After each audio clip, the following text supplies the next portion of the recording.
particularly at a time in which it's, I think, 90 degrees outside, and we don't have air conditioning in here right now. So appreciate you all being active members of the Columbus community. But I think everyone that's here really excited about the conversation that we're about to have tonight, and certainly additional conversation in the future about what is the future of Columbus.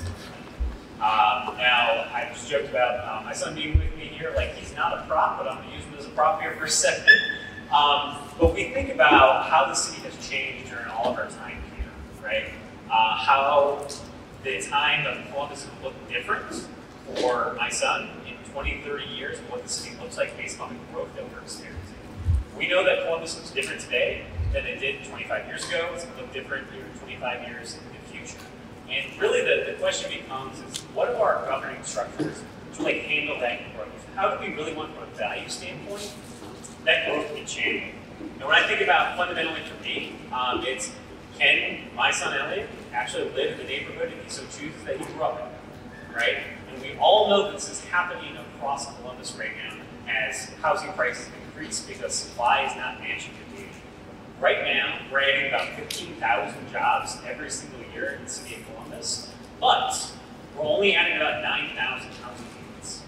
It doesn't take a genius to figure out where we sort of have a supply and demand problem, and really how that affects everything in Columbus, from transit to affordability to jobs, all the kinds of things that we care about as values, making sure that our friends and neighbors have good jobs that are connected to good transit, that are connected to the ability actually to have your family choose what neighborhood you want to live in. And when we talk about zoning, land use, that gets exactly at that, right? What can you build, where, and why? And right now, when we talk about our current code, if you're ever bored or ever need a nap, I invite you to come down to Columbus City Council at 6:30 on Monday nights for the zoning committee meeting. And no matter what week, typically we'll have a dozen or 2 dozen different rezonings or variances that are coming through. That whether it's a carriage house, whether it's new manufacturing, whether or not it's a multifamily property, our current code is not designed to handle the kind of growth that we're seeing in Columbus right now. It's just not designed to do that. And for us, the question really becomes, how do we want to channel that growth in the future in a better way, in a more reasonable way? How do we have a code that sort of matches those community expectations of what that growth is going to be? And fundamentally, for a very long time, we've seen this, right? Where Columbus grew out, right? We grew out as a city rather than up.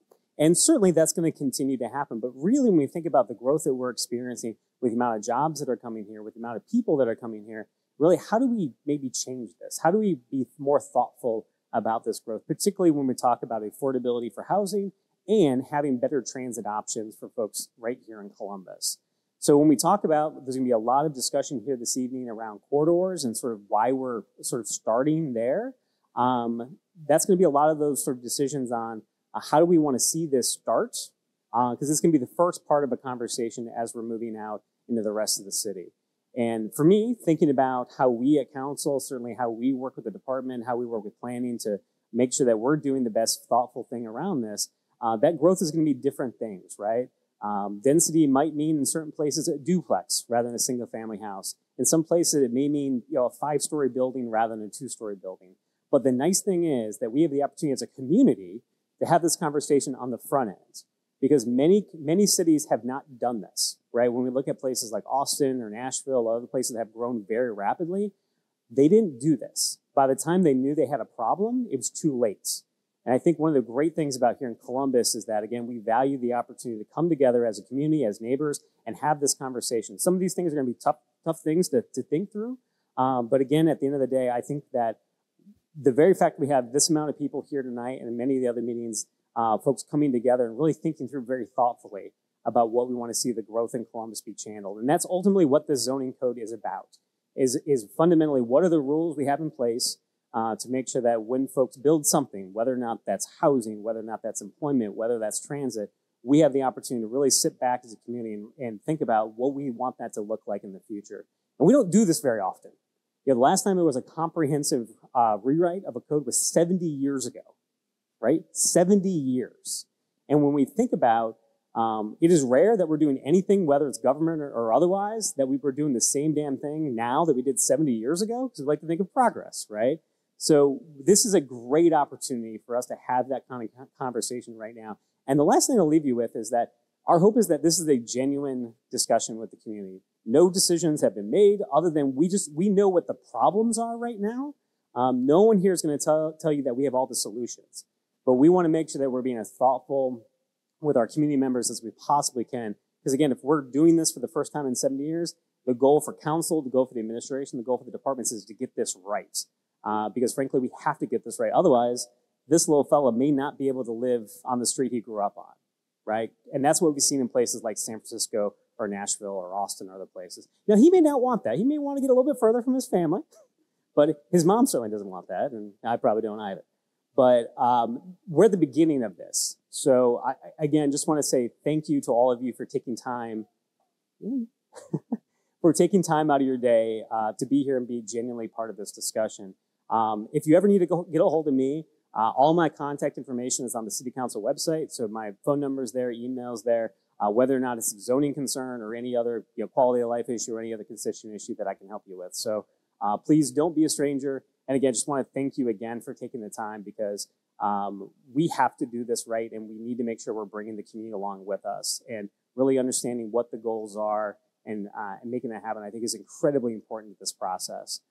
Because again, we know that the challenges that we have as a community and really thinking through this land use question is one of the principal things to make sure that we're building a stronger, more resilient community and ultimately a better place for folks to call home for decades in the future. So again, thanks for being here. Rob Dorrance from City Council. If I ever can do anything for you, my information is on the website. And with that, I'm going to hand over the mic to James Lewis. Have a great night. Thank you, Chair Dorrance. I appreciate you kicking us off. I just want to make an announcement really quickly. I know it's kind of warm in here, and we appreciate you all coming out and being here and partaking in this process. I just want to call your attention to the signs that are at the edge of your tables.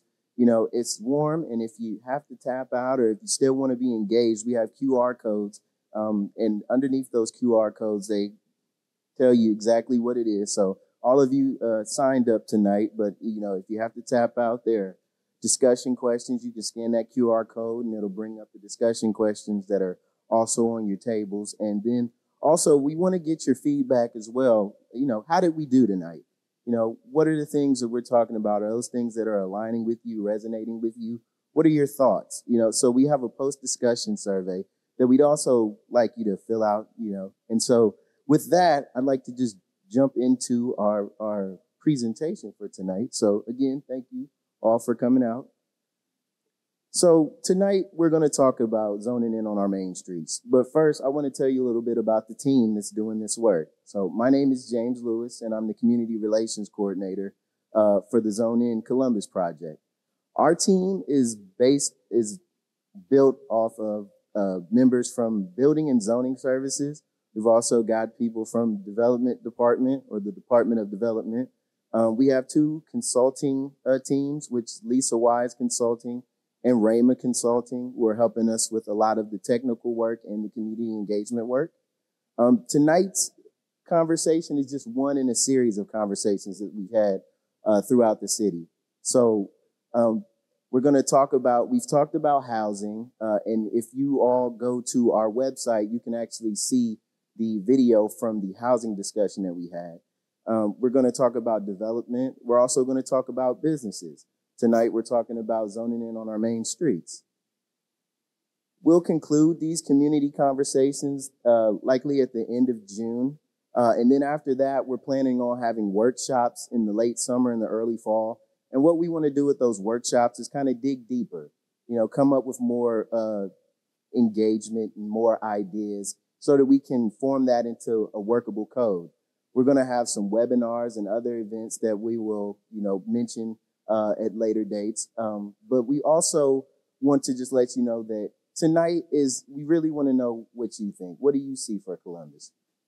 And so these proposed changes that will happen to the zoning code, they won't be proposed for review until spring of 2024. So we don't have any code proposals or anything of that nature. We're really relying on you all to give us some input on what that should be. In a later phase of this project, we'll talk about corridors. We'll go beyond corridors, We'll go beyond corridors and we'll go into the neighborhoods and kind of talk about what the neighborhood should look like. How do we plan for the future there? So on tonight's agenda, we're going to have a presentation. We'll have a tabletop exercise, which is why we have that large piece of paper at the tables. And then obviously you can also engage through the QR codes. And then after we finish with those tabletop exercises, then we'll have a report out. And that'll give you all an opportunity at your various tables to tell us what you discussed. So let's get into what zoning is. So there are rules that regulate how property is used, like building placement, parking, and similar standards. Zoning is distinct from policy. Zoning is the actual law, whereas policy is like plan uses. So you have the area plans that kind of tell you what you want to do with these areas, but the zoning law actually tells you what can be done. And so zoning can encourage or discourage investment. Zoning, like restrictive covenants and the redlining, is also being used to exclude people and limit access to opportunities. So we know that there's a lot of talk about redlining now, and it's definitely warranting discussion, and we're keeping that in our thoughts as we continue to do this work. So again, zoning is the map and the code is the text, and you need both pieces. There are both pieces of the puzzle. Zoning tells you what you can do on that property. Zoning tells you what's allowable on that property. The text tells you what you can do with that. And so tonight we're going to delve deeper into how that applies to zoning in on our main streets. And so with that, I just want to welcome up Kevin Wheeler, the Zoning in Columbus project manager. Thank you, James. And I'm going to try to be as efficient as I can because I know it's hot and we want to turn the fans back on. So when we get to the stage where folks are working around the tables, we'll have the fans back on because we think you can hear in that context, but we want to make sure everybody hears this part. Thank you for coming. If you've been to any of these, I apologize for some of the part that's repetitive, but we wanted to hit different places, different areas. We did a Zone In on a Housing presentation that is on our website now. You can go and see that. That was presented at Whetstone Community Center a couple weeks ago. We did it also at Reeb Center. And this is the second one of the Zone In on Main Streets. So I got to make sure I know which way to move this. Okay, so why update the code? You know, some of you may have all kinds of reasons, but in case you don't, as the councilman already has mentioned, we haven't comprehensively updated the code since the 50s. And this is Columbus in 1950, 40 square miles, 376,000 residents. Today we're 220 square miles, over 900,000 residents. And the code was initially adopted in 23. The current code does not support our community's aspiration to be an equitable, thriving city. It's not going to support where we're trying to go as a community. I think one of the things that is important to recognize is the history of territorial expansion and growth. You know, that's not going to be as dominant an aspect of our future as it has been our past. There's just a lot of reasons for that. It's very complex. The region is different. And so we have to think differently about how we manage growth and how we guide it. Because one thing that we know is that it's going to happen. Sorry, I knew there was a missing slide. We're experiencing growth pressures as a region because of a strong economy. And in many ways, that's a great thing. But it does bring new residents to the region. The city itself grew by 120,000 people from 2010 to today. The region doubled that, another 120,000. I think it's accurate to say that if Central Ohio hadn't gained population, the state would have lost population. So this graph on the right is just our population trajectory, both in the past and as projected out into the future. And the images on the left, I think the first one here is Intel. I'm sure you've all heard about Intel. The second one is the Honda LG battery plant collaborative work on the south of Columbus. These are examples of the kinds of economic drivers that draw people to our region. And, you know, if you've lived in a region that struggles economically, has lost jobs and people over time, you know, that's a whole different kind of problem. But one of the things that we know is that we have to get out ahead of this as much as we can. And so we're working on transit. Some of you have heard of Link Us, an effort to bring better transit, premium transit, and a variety of supporting infrastructure like bikeways and sidewalks to this region. We have a housing strategy that Mayor Ginther has unveiled that really is focusing on how do we provide affordable housing and access to folks? How do we help people remain in place? We're talking about sustainability. I think some of us remember, maybe different kind of weather. I don't, depending on your perspective, it's changed more than it had or not, but we know that we are experiencing pressures in terms of environment that we didn't used to experience. And then zoning. We're here tonight to talk about zoning specifically. So I've already covered this. Where do we begin? It's a big city, 290,000 parcels. We can't zone everything at once and wouldn't do a good job of it if we tried. So we're starting with corridors. And these are our main streets. That's how we sort of think of them. These are places where improved transit, housing options, and jobs can be focused. One of the things that we hear over and over again is people want walkable neighborhoods. They want transit, better transit. And those are things that are difficult to do unless you have a development pattern that supports that. So our current zoning presents a lot of barriers to investment. One of the things that, if you're a student of development and zoning in Columbus is that projects are decided on a case-by-case basis. Even simple projects that everybody thinks are great require variances. There's just a lot of challenges to the existing code. And so as we looked at our corridors, we established a map of our initial focus areas. And this is on our website. You can drill down to individual parcels. This is just the sort of big generalized version of the map.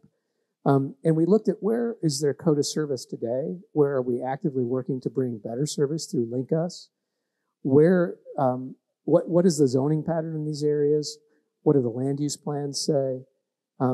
Again, as the council member said, no recommendations yet. These are just where we're starting. We need to do a lot more analysis, and we have to have a lot more in the way of community conversations and engagement before we're really in a position to have answers and recommendations. One of the things I do want to point out as I go back to this briefly is that 80% of these corridors have a height limit of 35 feet, which is about a single family residential district height limit. And in 80% of the corridors, not necessarily the same, you can't do ground floor residential. You can either not do residential at all or you can't do it on the ground floor. And so those are some of the challenges we face. What are some of the characteristics of Main Street development? And you hear us talking about mixed use. And this presentation is just designed for folks who like, what are you talking about? So really what we are looking at and what area plans that we have across the city encourage, what many of our citywide efforts have talked about is the importance of focused development, mixed use development that includes housing, stores, offices, public uses, et cetera, arranged close enough together that they're walkable, that there are things to do, places to get around. You don't need to have a car. This is a really common pattern in older neighborhoods. I mean, we're in a neighborhood that is largely a mixed use, walkable, transit supported neighborhood. And this is something that in many of the suburban communities, folks want. So you find this desire for, again, walkability, places to go to, things to do, different housing options as we have an aging population. Not everybody wants to live in a single family home. Some people do, that's great, but we need choices and options for folks. This is not a new idea. This is a picture of Mount Vernon Avenue from 1960. Some of you may remember the artist Kojo Kamano. Kojo took this picture. I love it because if you look at this picture, this is like not a parade, right? This is just like a day on Mount Vernon Avenue. And I think that this is the kind of corridor and the kind of vibrancy that many of us would love to see on our corridors. But, there are all kinds of factors that make that harder to achieve in some places than others. This is something that we see, again, area plans. This is the One Linden plan, the Envision Hilltop plan, then some of our land use plans. This is, again, something that we see over and over again as we talk to folks as a desire along these key corridors. These are the places where the action is or should be. Some examples, mixed use can be vertical and horizontal. So offices and apartments above shops and retail. In the picture on the right, this is in the 5th by Northwest area. These are townhouses in front of flat apartment flats. Different scales, Marion Village, I'm sure you recognize this picture. The one on the right, different scale. This is at Summit and Fifth.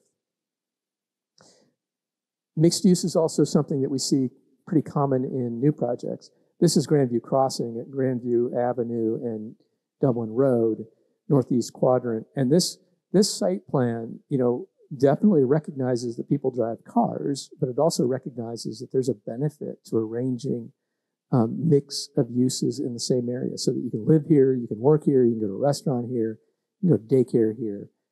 You don't have to get in your car to do everything. And this is just, it provides an environment and a streetscape that people are interested in. I should say current code makes it really difficult to do this.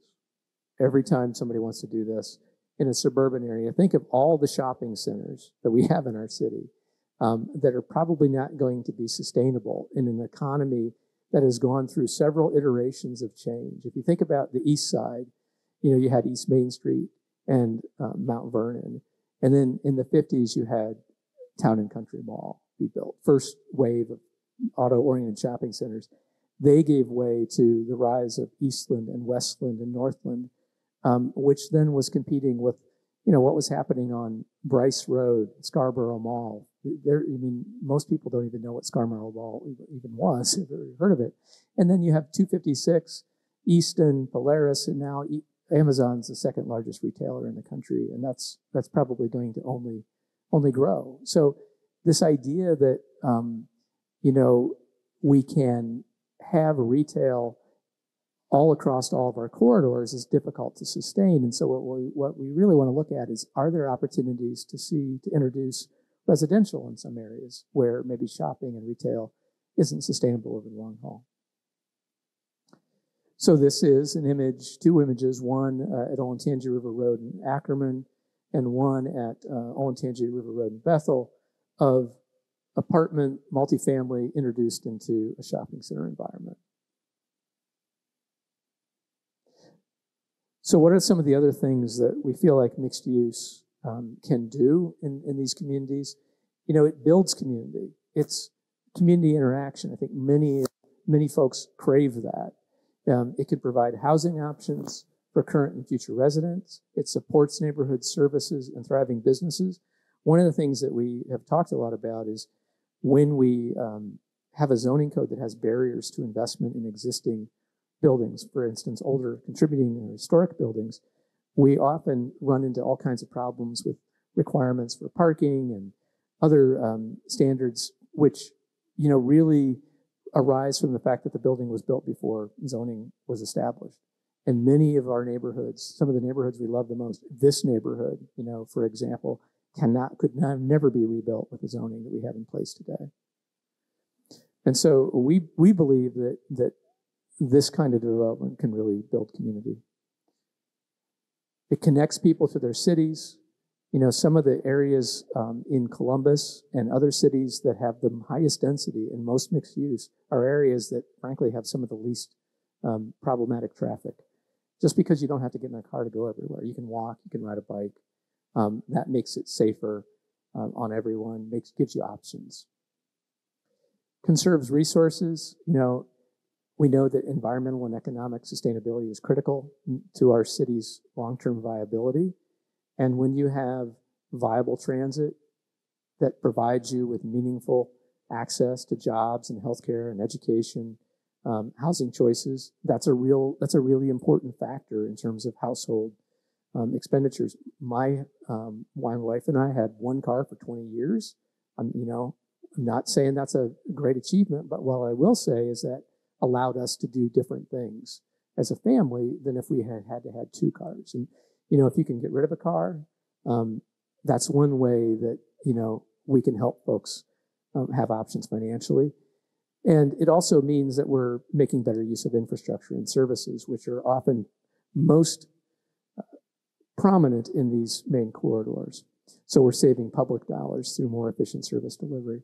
And then ultimately, it lowers greenhouse gas emissions because you're using less land, you're driving fewer cars or fewer mileage. And that's a critical aspect of greenhouse gas emissions. Those are main factors there. So our current zoning code isn't working. We've talked about this. The code hasn't been updated since the 1950s.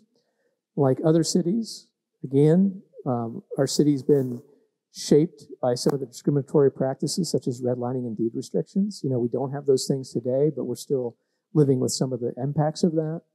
And we've had independent analysis in our website under the resources tab, and you can reach out to any one of us if you don't want to do that. We'll make sure you get it. There's a pretty extensive analysis that was done of our code that really showed that it doesn't support our community's aspiration to be an equitable, thriving city. It doesn't support equity. It's not aligned with what people and businesses want, and a code is difficult to use and administer.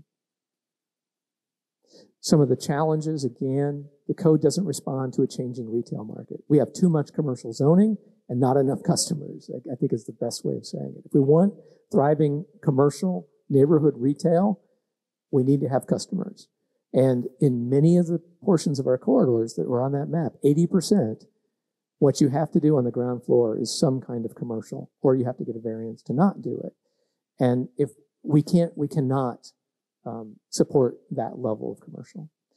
And we have parking requirements which are often out of sync with the actual demand that's generated by a use. And so this picture of this building is just an example that if one of you wanted to open a coffee shop here, this is a building that probably has 0 parking, probably never had parking. And because of the parking code and the requirements that it places on buildings like this, that's a huge impediment to being able just to navigate, the requirements to invest. And if we can, zoning is one piece of the puzzle. It's not going to solve all of these problems, but if we can eliminate that barrier, we think it's important to look at that. Again, some of the challenges, residential uses are prohibited or restricted along 80% of the focus areas. And 80% of them, as I mentioned earlier, fall within a 35-foot height limit, the same as single-family areas. In 1923, the lowest height limit citywide was 50 feet.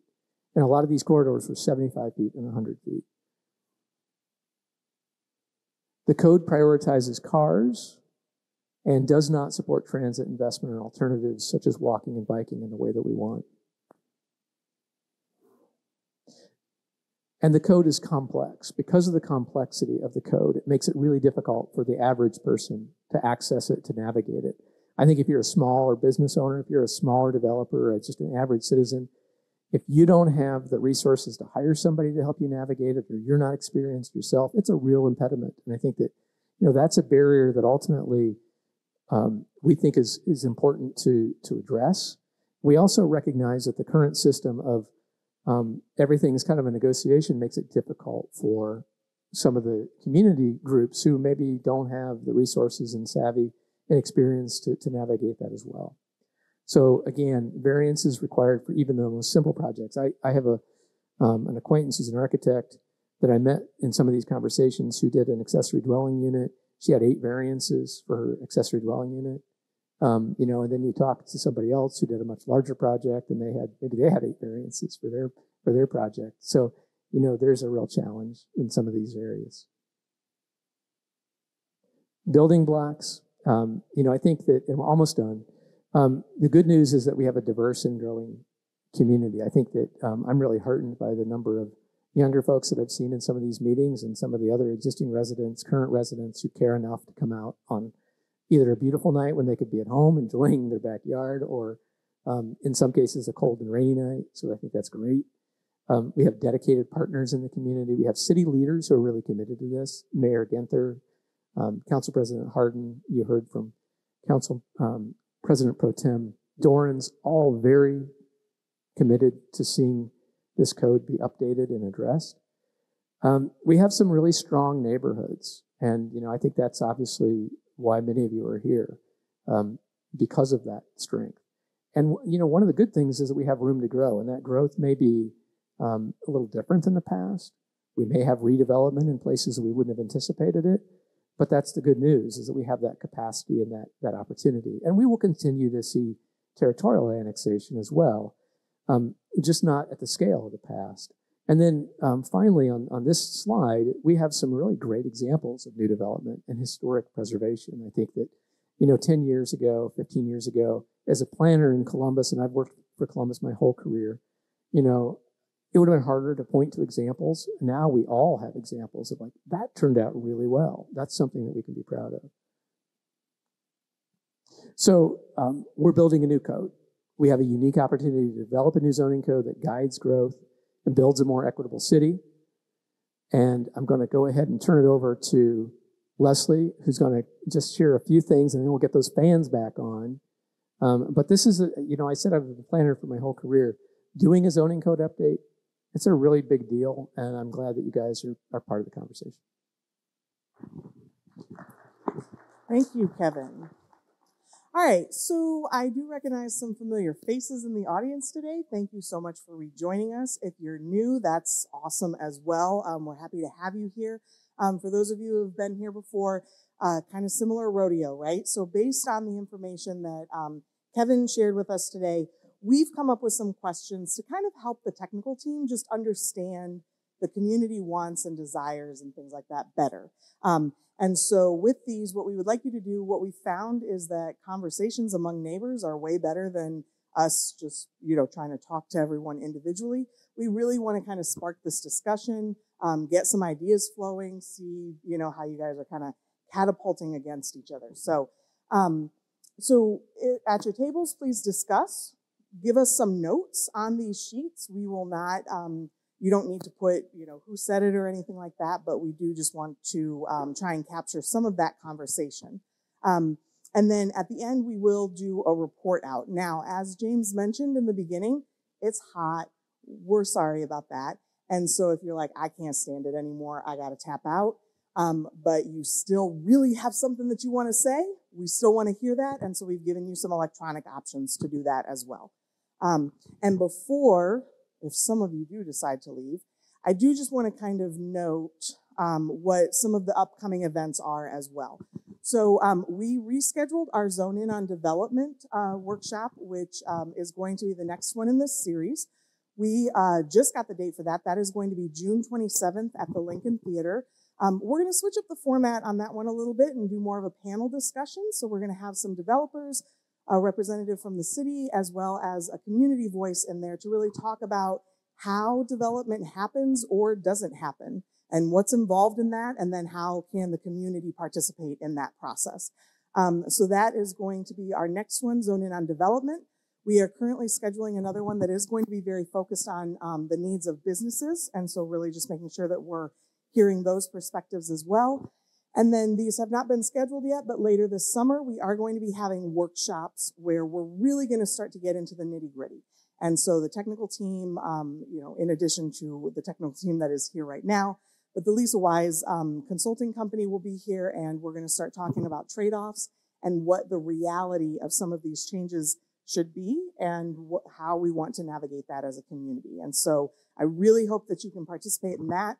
And then if you have not given us your email, please make sure that you do that, because we will send you email blasts every time we are pushing stuff out. We'll have other surveys and other opportunities to engage. All right.